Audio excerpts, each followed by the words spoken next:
Welcome to an episode of No Script News. This is Original Seed coming at you live from my living room, which won't be my living room for long because I messed around, put in an application the other day. They called me back for an interview, took the interview, gave me an offer, and the offer looks good. But before we begin, again, do not like this video. I am still wanted for stealing my neighbor's cats. Keep on knocking. I won't let them in. So yes, for those of you that don't know what No Script News is, usually on the weekends, Saturdays or Sundays, I make a video about all the news that I gathered throughout the week because I didn't want to make one specific video about the topics. This week I didn't really do that because I was busy, I guess. I don't know. I just didn't feel like it. But the big news is that yes, I did get a job and I will be starting on Monday. I'm excited to be joining this team in this private company, and we'll see where it goes from there. It looks like it's gonna be a good fit. It really does. Like, I wouldn't have taken the interview if I didn't think it was a good fit. There was other jobs available that I could have tried to interview for, but I didn't necessarily want to. And this one kind of just stuck out. So I'm hoping that the vibe that I got is a good vibe, and I'm hoping that it actually turns out to be a great place. I'm still working on little original projects here and there, like little shows, like glitches and stuff like that for you guys to enjoy. But I'm not gonna be into the rat game like I was before, because before I had time and now I don't. So mostly just be a lot of streaming, maybe. Maybe try to do some live shows like this so that I can maybe break up the episodes and release them throughout the week or something. I don't know. I'm thinking of stuff to do, but I'm gonna at least be working on videos one day a week. Hopefully, I can produce multiple videos that are that hold the test of time. But we'll see how that goes. But yep, as of right now, I am gonna be employed starting Monday. And yeah, the next step from that, for those of you guys that have been following this channel for a bit, is finding a new apartment somewhere to live, or house. I don't know, just somewhere. I want to get somewhere with a little garden, or just so I can be, so my cats can step outside. Because right now I'm in a third story and they get the balcony, but I want them to be able to touch some grass and actually be outside. And plus my dog, having to take her down 3 flights of stairs each time to go to the restroom 3 times a day. But anyways, exciting news. I'm gonna start working soon, which means I will be able to start buying everything that I want again. I was being kind of frugal because when you don't have a job and you need to move out and you have bills, but I mean you're okay. I'm okay, but you just don't want to spend all that extra money. And so the money that I was thinking of spending was on the Steam Deck from Steam, obviously. Because this console is for me. Because I don't have a PC for gaming. I have a Mac. And for those of you guys know, Macs aren't really that good when it comes to GPU processing, graphics, and stuff like that.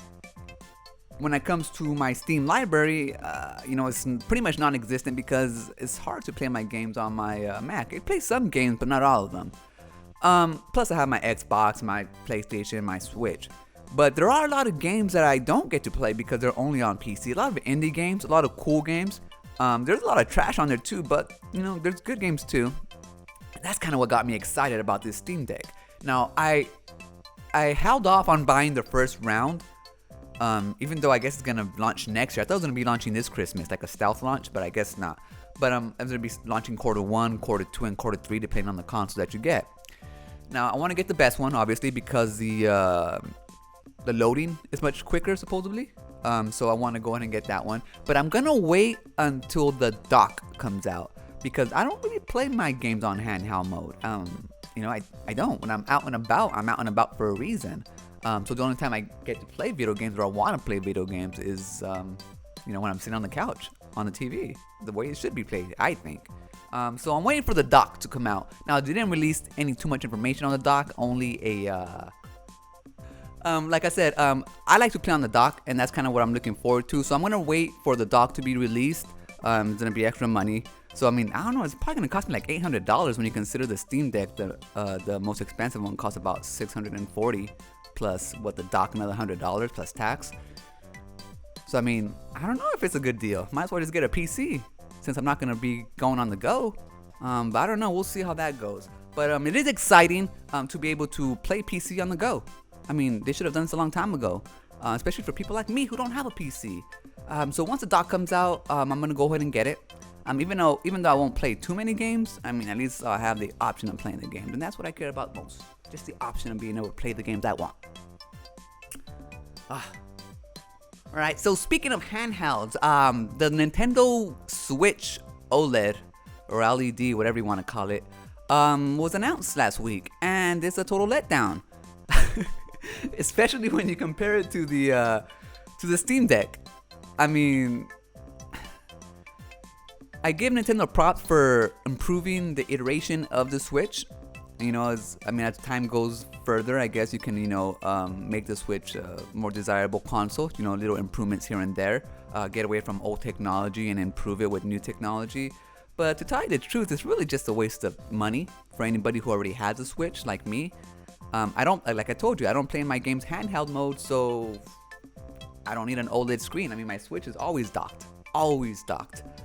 I may have played it handheld maybe 5 times, but I mean the screen is, I know the other one's a little bit bigger, but I mean the screen is just too small, like for adventure games. Like I'm playing Zelda on there and it's just like, you know what, I want to get a bigger screen. Now for puzzles and stuff, yeah, I get it, but I don't know, I'm just not a handheld type of gamer. I like to play my stuff on the screen, so there is no point for me to buy the OLED Switch. I know we always get that fear of FOMO. That's what it is, especially with Nintendo products, with all the products actually. But if you already have a Switch, I would say probably skip it. And if you're thinking of getting a handheld, really think about it, because you have a Steam Deck coming out soon, and it's relatively, the lower end model is about the same price, man. Another topic that I came across this morning actually was, or last night, I can't even tell, my days are like, Xbox is actually selling well. This is the first month in 10 years that it sold more dollar-wise than PlayStation and Nintendo. Which just goes to show that Xbox is actually taking this generation seriously. And goes to show that last gen with the Xbox One, they were struggling the whole damn generation. Especially when they launched, trying to be a TV box. But it looks like they're back to their old ways, their old 360 ways, and it looks like this generation they're actually gonna, compete with Sony. Now, a lot of this competition right now is who can pretty much make more consoles. We have a shortage on the semiconductors, as everyone knows, which pretty much goes into every electronic product that we use. Laptops, cell phones, anything that needs a computer, like an onboard computer, cards nowadays, freaking toasters, any smart toasters you guys have. Pretty much anything that's smart has these microchips, and there's a shortage on them. So pretty much the race right now is who can create more chips to be put into these systems, and it looks like Xbox is the one that is, I guess, I don't know if it's more money or what, or more strategic planning, but it looks like they're coming out ahead, and because of it, they're selling more consoles than the other two. Now, do I expect this to last? I think so. I think this might be the beginning of Xbox actually, going forward, and I think it's because of the beginning of them actually taking a step forward, and I think it's because of all the acquisitions that they've been doing with Game Pass, honestly, especially right now. Like I've been talking about not having jobs, and I'm not having a lot of money to spend on frivolous stuff that we don't need. Xbox is a value, especially when you combine Game Pass. I mean, for what, $1 a month for the first month, you can play over 100 games. If you get an Xbox Series S, it's what, $300?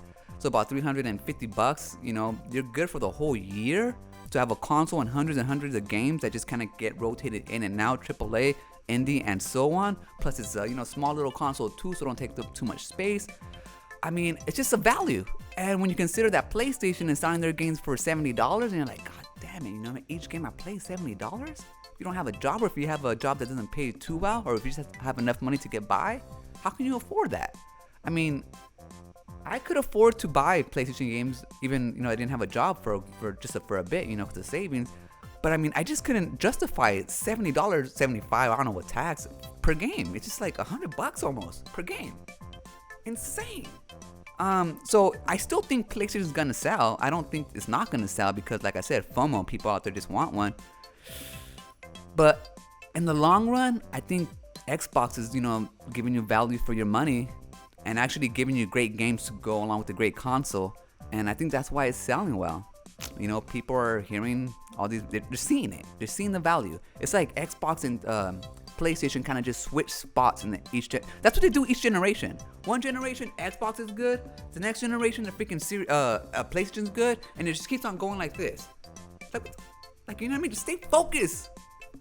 But whatever, I mean, there's value out there if you want to be a gamer. There really is. And Xbox sees it, and they're trying to provide that value. And if you don't into value, you can also get a Series X. Get all the full power. So, I mean, it's up to you. And I think Microsoft is doing a good job. Yeah, I've also been reading about the Series S. I didn't get the Series S. I got the Series X. But, yeah, in Japan, the Series S is doing surprisingly well. I mean, it's a next-gen console. It's $300. You get Game Pass. For people who don't have like OLED TVs, like the highest end TVs, you know, you don't need a Xbox Series X or PlayStation 5. I mean, if you have a 1080p TV or just a 1080p with HDR, or even if you just have a normal low-end 4K TV, the Xbox Series S is a graphical beast, man. And it's like small and cute, and that's what Japan is into. Plus the games, and that's the thing that gets me excited about it doing so good in Japan. It's the games. You know what I mean? It's like, I want to see all these little weird games come to the United States. A bunch of little puzzle games. I want more games. And especially if they come to Game Pass. Come on, man. That's going to do it for the episode of No Script News. Remember, when shit's the fan, run. But before you go, if you're anything like me and find yourself constantly on the go, you can listen to Potion Sword Run on Spotify, Google, and Apple Podcasts. So what are you waiting for? Run!